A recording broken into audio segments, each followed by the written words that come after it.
The topic I will spend time on today, short 3 minutes, 4 minutes, 5 minutes, is on the global food crisis.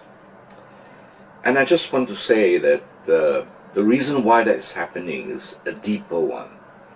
And it is that leaders of the world today do not understand system thinking, that the world as a whole is a system, especially when it comes to food. Therefore, this food crisis that emerges, and you find that Sun Tzu, 2,500 years ago, understood clearly the implication of systems. And they can have a war, yes, or what I call special military operation to resolve a local issue, a local problem, but that shouldn't lead to suffering of the people in the world due to rising food prices. Now, if you want to read about this, I have published a paper on Sun Tzu and system thinking, system engineering, published in the US Journal. And what is system why is it so important to understand system? That we live in a global system. There's no way with internet and with connectivity through handphone that you can shut down and you can isolate and you can, I think that's old school thinking.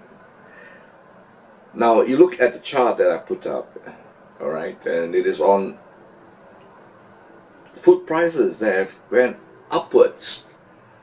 Vegetable oil, and these are essential. Without vegetable oil, you cannot cook. Cereal, American breakfast, cereal breakfast, oatmeal, and that is going up.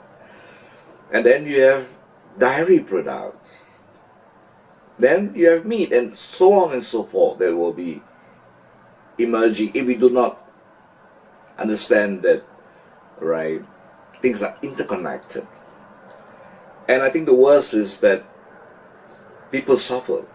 People who are not involved in the conflict are made to pay a price for it. It's a real price, higher prices. And I think the problem is really one of sanctions. Okay, I will not go into the argument about sanctions that started way back by the UN in the past, But then the world has become so much interconnected that if you implement and enforce immediate a sanction, it will cause a lot of suffering for the people. Should it be the case?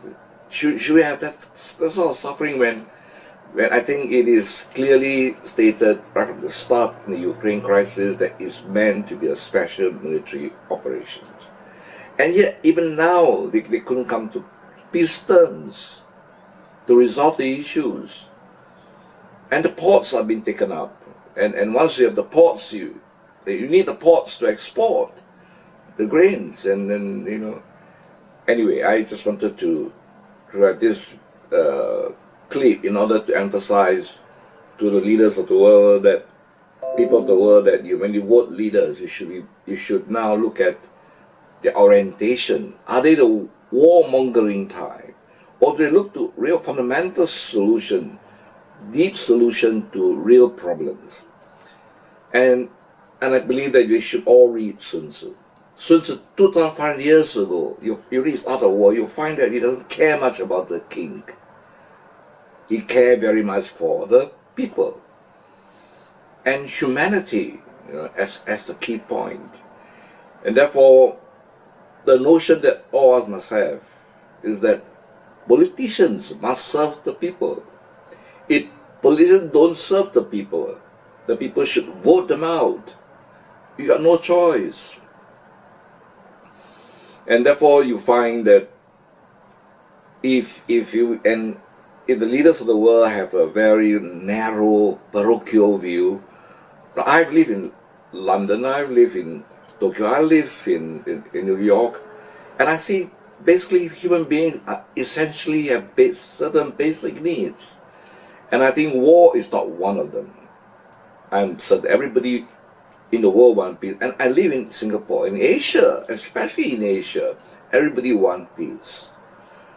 I believe that this pivot to the east to counter China is futile.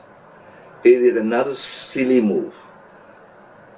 And don't know why I say it's silly, because Taiwan is a province of China, and China have waited so many years for a peaceful solution. And yet, no Chinese in the world, I'm a Chinese, Singaporean Chinese, will want Taiwan to be taken out. No, it shouldn't happen. Taiwan should return to China. Otherwise, we have another round of suffering for the world.